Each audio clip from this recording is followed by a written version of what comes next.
சென்னை ஈசியா சம்பவம் தொடர்பாக பாஜக மூத்த தலைவர் தமிழிசை சவுந்தரராஜன் தமிழக அரசுக்கு கேள்வி ஒன்றை முன்வைத்திருக்கிறார். அது குறித்தான அண்மை செய்தியை பார்த்து கொண்டிருக்கிறோம்.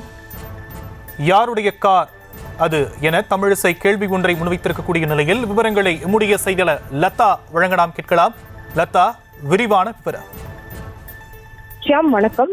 ஈசிஆரில் பெண்களை 7-8 ஆண்கள் அந்த காரில் துரத்தி அந்த சம்பவமானது பெரும் பரபரப்பை ஏற்படுத்தி இருக்கக்கூடிய நிலையில ஒரு புறம் வழக்கு பதிவு செய்து போலீசார் விசாரணை என்பது மேற்கொண்டு வருகிறார்கள். இந்த சம்பவத்திற்கு அரசியல் கட்சி தலைவர்கள் பலரும் கடுமையான கண்டனங்களை முன்வைத்து வரக்கூடிய நிலையில பாஜகவின் மூத்த தலைவர் தமிழிசை சவுந்தரராஜன் சமூக வலைதள பக்கத்தில் பதிவு ஒன்றை வெளியிட்டு திமுக அரசுக்கு கண்டனங்களை பதிவு செய்திருக்கிறார்.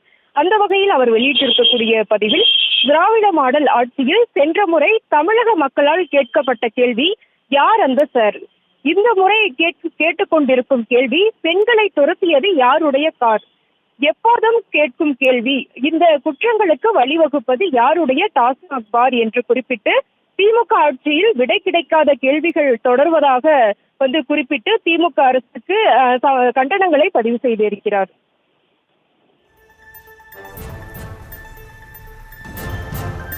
தற்போதைய விவரங்களுக்கு நன்றி லதா.